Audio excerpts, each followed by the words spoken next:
여러분 안녕하십니까. 오늘이 일요일 오후입니다. 오전엔 내가 집안 청소를 했고요. 오후 들어서 이제 유튜브를 지금이 오후 한 5시쯤 됐을 겁니다. 그래서 오후에 내가 유튜브를 이리저리 시청을 하다가 북한에 있을 때 특수부대에서 근무를 했다가 이제 남한으로 온 그런 탈북민이 하는 방송을 내가 봤습니다. 보고서 내가 그 탈북민이 한 방송을 보고서 내가 느낀 점을 얘기를 하겠습니다. 얼마 전에 문재인 대통령은 청와대 뒤에 산 있잖아요. 청와대 뒤에 산 있는데 그 산에 성곽길을 전부 개방했습니다. 그 성곽길이 이제 막힌 게 언제 일반인들이 그 길을 못 다니게 막힌 게 언제였었냐면은 김신조 북에서 남판 김신조 일당이 이 청와대에서 이제 박정희 대통령을 목을 따려고 했었잖아요. 그런 후부터 그 청와대 뒤에 그 성곽길이 통행이 막혔답니다. 그러니까 청와대의 안전을 위해 가지고 그 길을 막은 것이죠. 근데 이 문재인 대통령이 이제 그 길을 개방한 것입니다. 그래서 아주 문재인 대통령이 사람 좋은 그런 웃음을 띠면서 무슨 공자님이나 맹자님이 된 것 마냥 그렇게 해서 사람 좋은 인격자 웃음을 띠면서 그 성곽길을 개방했다 겁니다. 그런데 말이죠. 그 김신조 일당이 만행을 저지르려고 난판 후에 청와대 바로 그 앞에 군부대가 설치됐습니다. 청와대를 지키기 위해서 군부대가 설치되고 이제 청와대 뒷산이 다 이제 일반인들의 통행이 막혔던 건데. 그런데 내가 얼마 전에 올 봄에 경복궁에 가보니까 말이죠.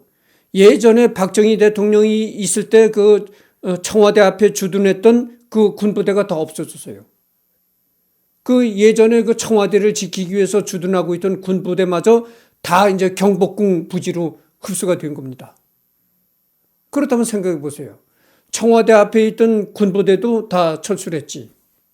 청와대 앞에 있던 군부대가 이제 군부대가 있던 땅에 거기에 이제 경복궁 내로 다 흡수가 됐지.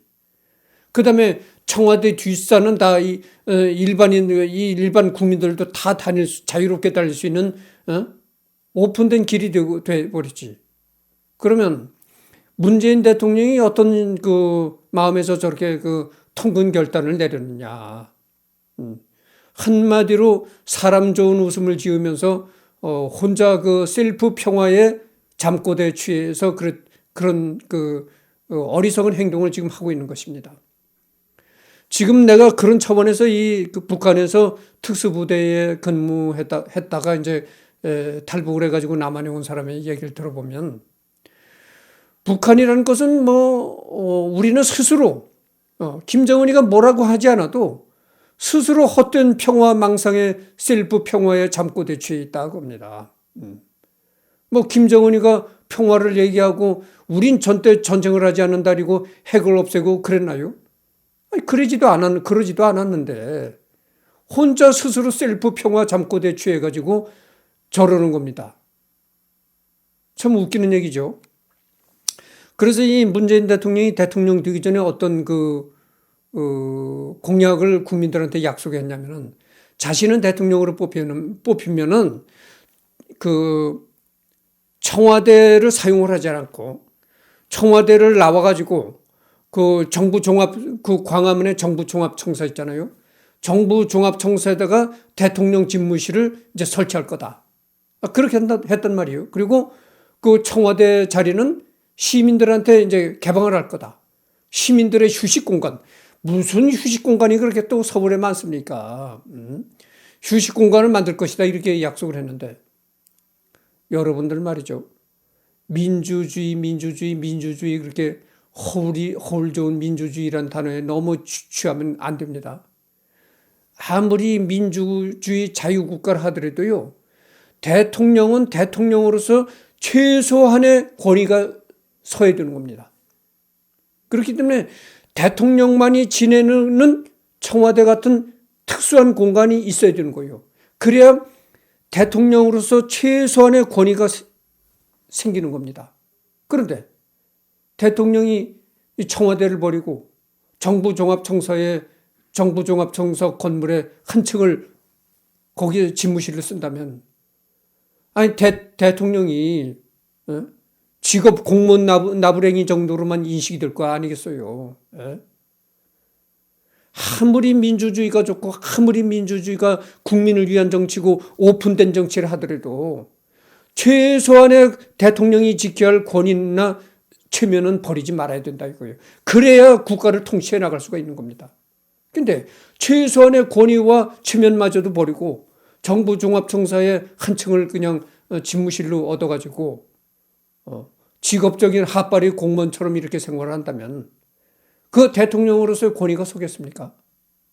이 문재인 대통령이 너무 사람이 너무 좋은데, 대통령한테 이런 표현을 해서 참 죄송합니다만은 너무 사람이 착해, 한마디로. 그래서 내가 이 지금 착한 것도 병이다. 옛 시조에 그런 말 있잖아요. 다정도 병인 양 하노라. 착한 것도 병인 양 하노라. 이런 얘기를 내가 하고 싶은 거예요. 사람이 너무 착한 것도 병입니다. 그래서 내가 군부대에서, 북한의 특수부대에서 근무하다가 남한으로 이제 넘어온 사람의 얘기를 들어보니까 이런 얘기를 해요. 싸움은 행군으로 시작해서 행군으로 끝난다. 이런 얘기를 합니다.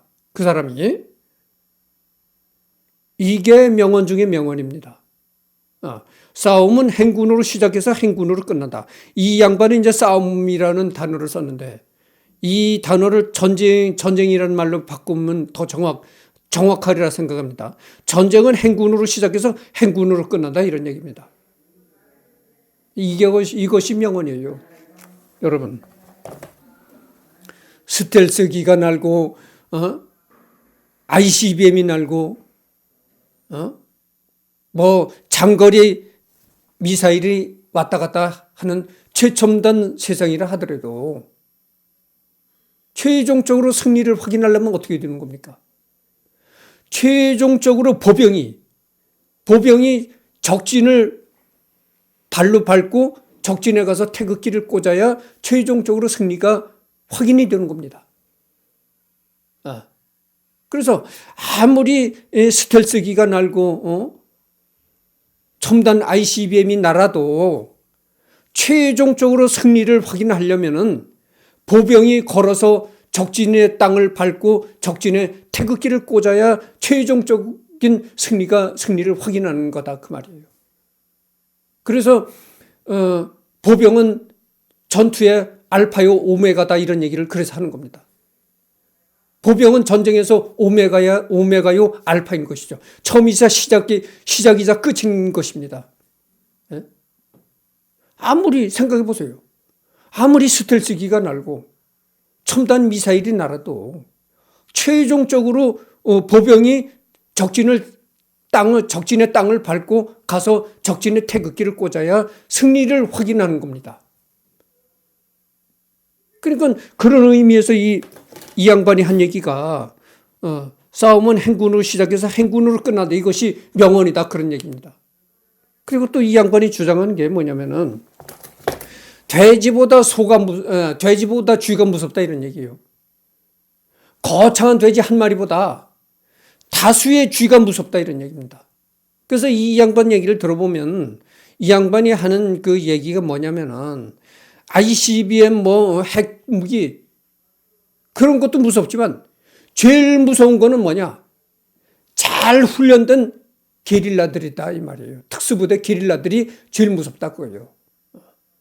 핵무기가 무섭고 스텔스기가 무섭고 ICBM이 아무리 무섭다 한들 최고 무서운 건 잘 훈련된 특수부대 게릴라 요원들이 제일 무섭다, 그거예요. 그래서 그런 주제로 그런 의미에서 이 북한을 탈출한 이 양반이 하는 골짜기 얘기가 그겁니다. 잘 훈련된 게릴라들이요, 특수 게릴라 적들이 남한을 침투해서 넘어왔을 경우에는 아니 그 게릴라들을 남한으로 침투한 게릴라를 뭐 ICBM으로 죽일 거요? 스텔스기로 죽일 수 있습니까? 그렇잖아요. 아무리 첨단 무기가 발달한다 해도 이 소규모 잘 훈련된 게릴라는 그 첨단 무기로 제어하기가 불가능한 것입니다. 아무리 첨단 무기가 날고 기어도 사각지대가 발생하는 것처럼 이게 소규모 쥐처럼 그렇게 쥐처럼 음습한 곳으로 찾아다니는 그런 게릴라는 자 스텔스기도 속수무책이고 ICBM도 속수무책이고 핵무기도 속수무책인 것입니다. 그래서 이 양반이 하는 얘기는 소규모 아주 굉장히 고도로 잘 훈련된 게릴라를 뭐 우리나라 곳곳 후방 곳곳 요소요소에 한 30명 40명씩 이렇게 동시다발적으로 전국에서 불쑥불쑥 게릴라들이 설치게 하게 되면은 속수무책이다 그거예요. 속수무책입니다. 그런 사람들이 뭐 공중에서 토마호크 정찰기가 그거를 내려다보고 판명을 하겠어요? 어떻게 하겠어요? 그러니까 첨단 무기를 제어할 수가 없는 것입니다. 그거는. 그래서 내가 이 양반 얘기를 들어보니까 바로 얼마 전에 그 문 대통령이 청와대를 뭐 사람 좋은 웃음을 지으면서 청와대 뒷산을 개방한 그런 어처구니 없는 행동이 클로즈업이 되는 겁니다. 이 양반 말을 듣고 나니까 그 장면이 클로즈업이 되는 거예요. 내가 조선일보의 그 기사를 보고 뭐라고 조선일보에 댓글을 쓴 줄 아십니까? 내가 이렇게 댓글을 썼어요. 아니, 항구적인 평화가 도래한 것도 아닌데 그렇게 무턱대고 사람 좋게 그냥 다 개방을 하고 그러면은 그랬다가 김신조 사태와 비슷한 사태가 또 벌어지면 어떡할 거냐. 내가 그런 기사를 썼습니다. 아니 도대체 뭘 가지고 평화가 왔다고 그렇게 기고만장하는가. 북한이 핵무기를 뭐 감축을 합니까? 핵무기를 감축하는 그런 뭐 조약의 서명이라도 했나요? 뭐 미국 대통령을 만나서 뭐 핵무기 제조 시설을 뭐 리스트를 작성이라도 해서 줬답니까? 아니잖아요. 여전히 북한은 전투적이고 야망적이고 이런데 도대체 뭘 혼자서 셀프적으로 뭐 잠꼬대 취해가지고 저런다고.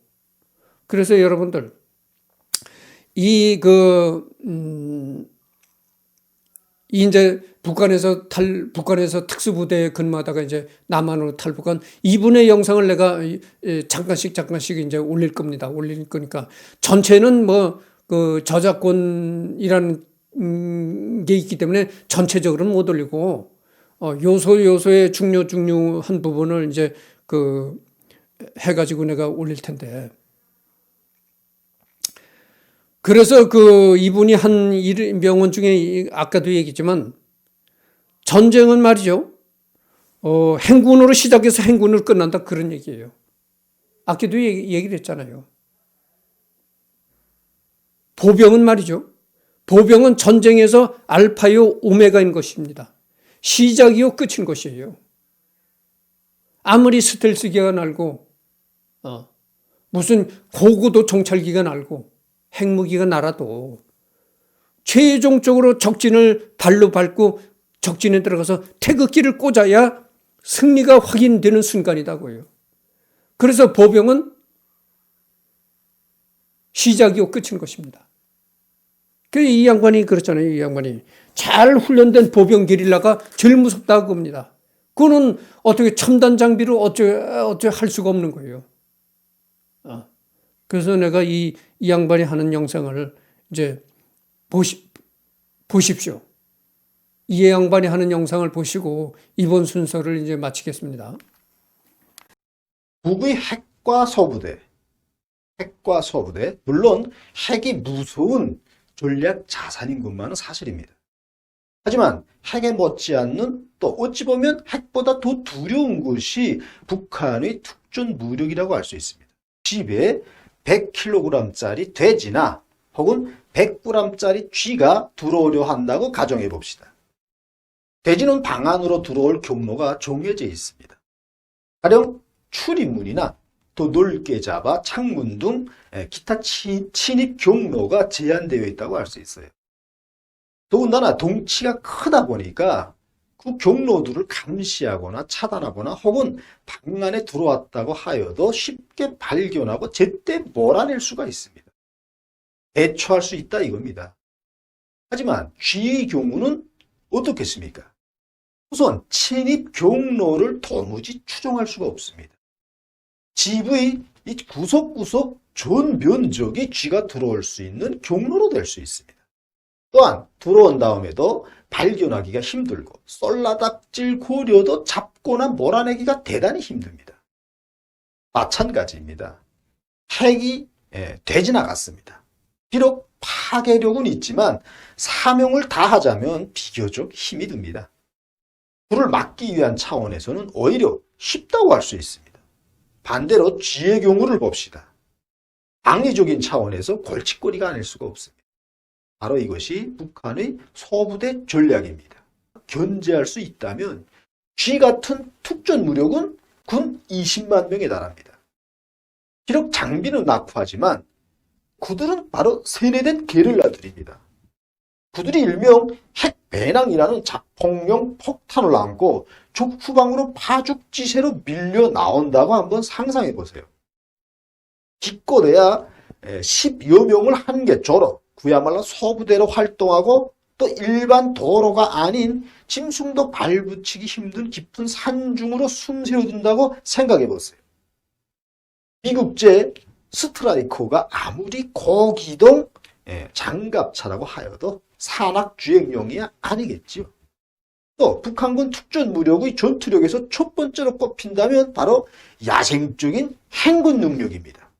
행군 능력. 보통 1시간에 산악 강행군 25kg 무장 장규류를 휴대하고 12km, 1시간에 12km, 일반 행군인 경우 4km를 갑니다. 싸움은 행군으로 시작되고 행군으로 끝난다는 것이 북한군 소부대의 전술적 지침입니다.